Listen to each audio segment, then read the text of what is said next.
Welcome back everyone into episode 50.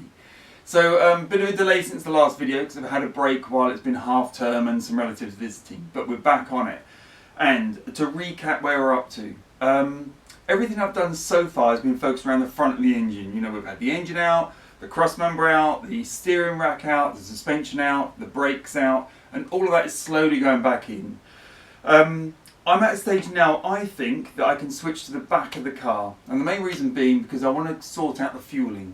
So before the engine goes in, which is creeping closer and closer, I think it's time to sort out the fueling. Drop the fuel tank, sort out the pumps and the filters, then sort out the pipework that comes up to the front of the engine, flush it through, and then we can start discussing about getting the engine back in.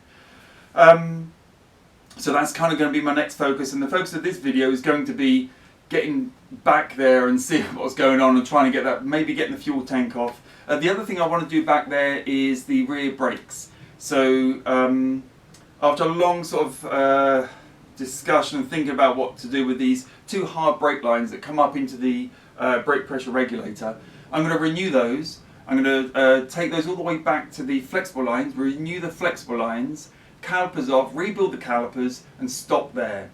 That means the rear suspension all needs to be done, but I'll do that at a later date. That allows me to wrap up the entire brake system, pressurise it, check it's not leaking, and that's done.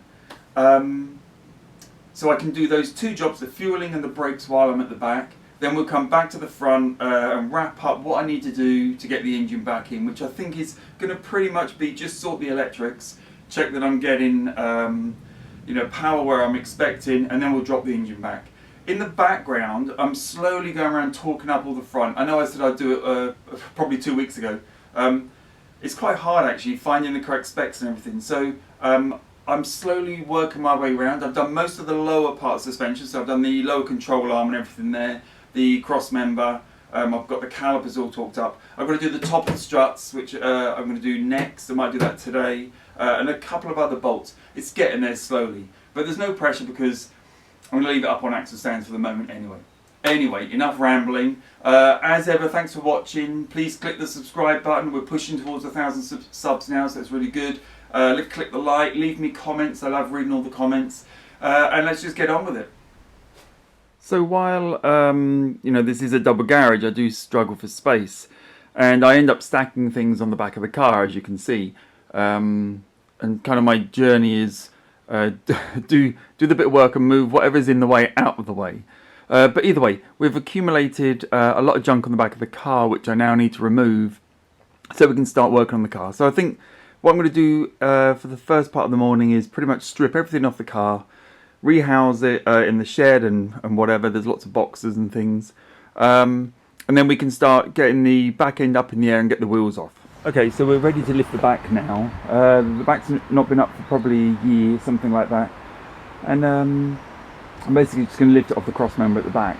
But I was trying to put the front wheels on, but I can't find the bolts to put those on, the actual nuts, sorry. So I'm going to leave those off, but I've slid them underneath the car just to support should anything go wrong. But let's lift it up and see if we can get the axle stands under, get the wheels off, and go from there.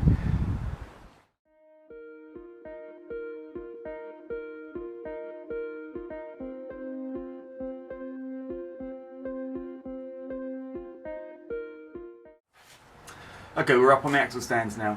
There's quite a bit of playing around because even if I lifted it in the centre of that cross member, it's coming up wonky. And it's actually only resting on the front side here and the trolley jack, which I didn't like.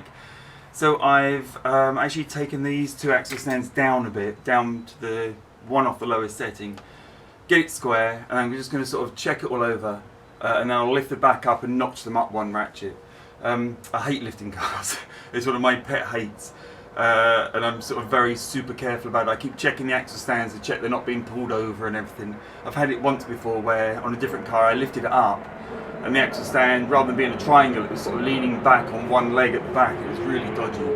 So it will be safe, but I'm just sort of going to go around and just check it all over again, and then I'll lift the back up again and we'll do one more. Even with how careful I am, I still managed to mess up. This cross-section of beam that I use as my welding bench managed to get wedged under the front of the car, unsettle it, and the whole thing nearly collapsed over towards my 911. Very luckily I managed to sort of hold it and sort of jack it up from the other side, but we're safe again now. It's on all 4 axle stands. I'm just going to sort of look around it a few times, make sure it's secure again.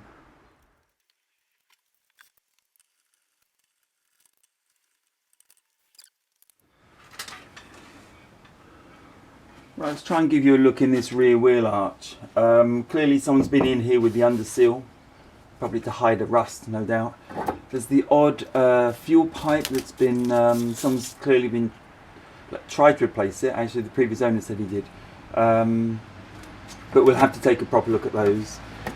It's pretty much the same as the front was, to be honest, rusty. There's wear on the rear discs, so they're not as good condition as the front ones. Calipers, same as the front really, quite worn. The pad sensors hanging off. Drive shaft's a little bit rusty, springs look alright, bit corrosion. Okay, but it's no real different to what I found at the other end. What we're going to do then is look at trying to drop the fuel tank, which sits just here. See if we can get that off today.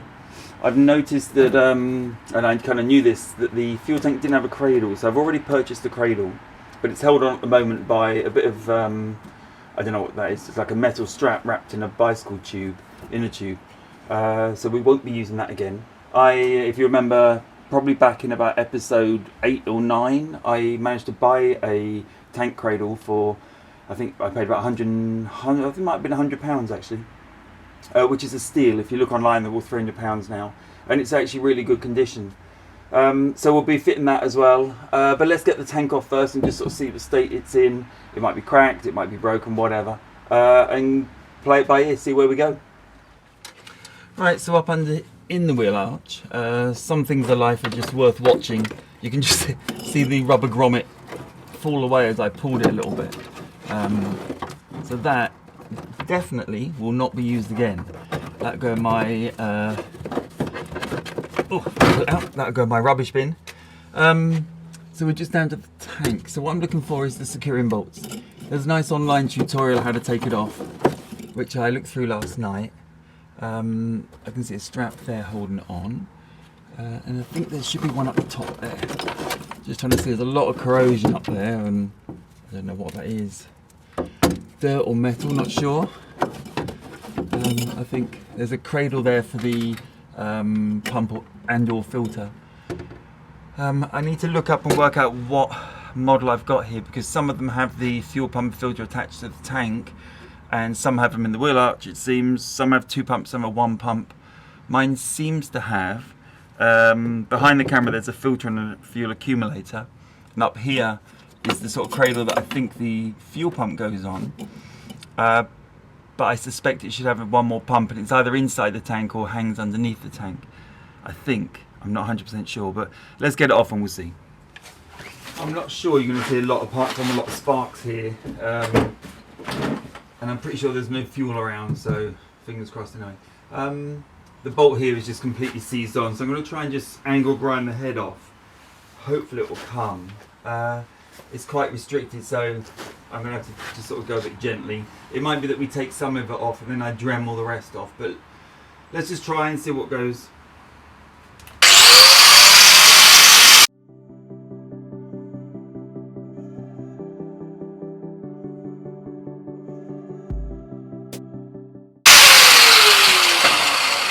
There we go. Bracket off. Good. I don't really like using the angle grinder.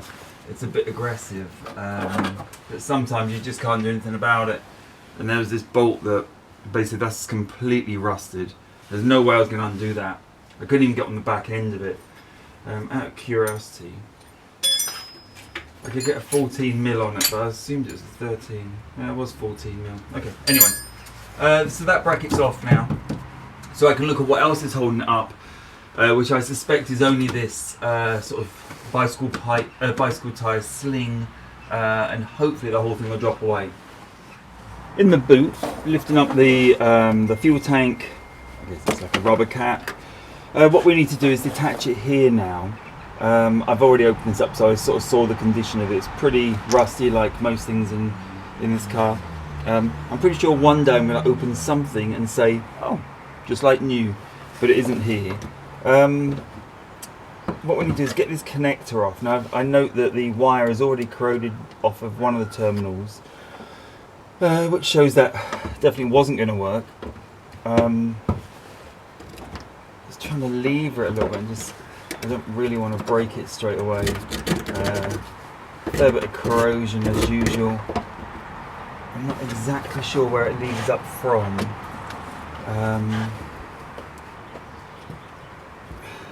I definitely don't want to rip it off. So let's be thinking about that for a minute. We can undo this Jubilee since this is nice and new, been replaced clearly fairly recently, probably previous owner. So we'll have that off. And then we need to really look at this, this electrical connector, because it does need to come away. Unless I can feed the wire back the other way and get it away from the car and look at it then. That might be the easier route with that. But let's have a look first.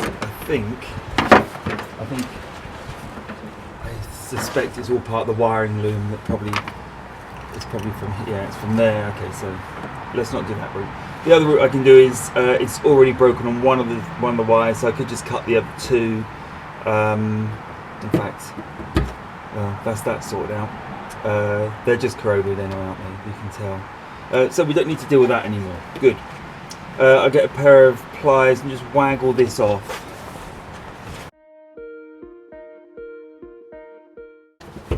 That long. Right, so we're disconnected there. And I believe this this plastic cap all rotates. So I might be able to do it with fingers. Nope. So let's get some big sort of like a pipe wrench on there. Right, so I've undone the bolts that held on the inner tube car strap.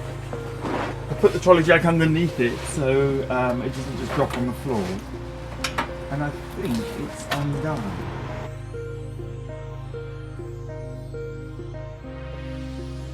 Right, up under the wheel arch again.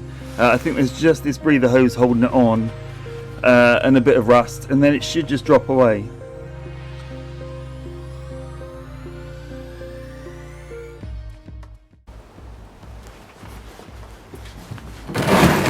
There we go. And we're out. One fuel tank. A little bit of fuel in as well. Okay, good. So we can start looking at that and working out what to do with it. There we go, fuel tank finally out. I didn't have to raise the car any higher. I managed to sort of maneuver it and creep it out slowly from underneath that rear bumper. It's a bit of a mess, but you know, we were expecting that, I suppose. So let's tidy it up and see what we've got. There's a little bit of fuel in there, so I'll go pour that away. We need to flush the whole thing out, tidy it up, get rid of all the rusty bits, and just see what we've got. Right, so with the fuel tank out of the way, we can carry on with the original goal, well, the other part of the goal, which is fuel tank off and the calipers off. So I can get those going away to be sandblasted, and then I can paint them up. Let's find the correct socket for it.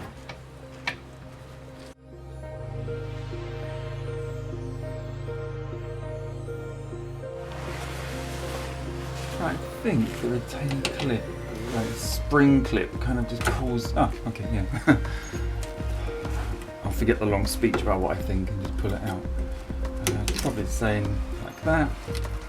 Right, so we should be able to tap centre punches somewhere. Probably do. Should I just tap? Okay, they go the other way then. Should I just tap those back? I think.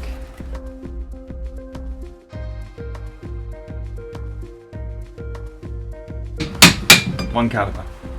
Wow, that is an old caliper. So I'll unwind it from the flexible cable. Now I can see a bit of fluid's going to come out, so let's get a container first. Okay, so last part of the caliper off. Still got the fun of doing the other side, of course.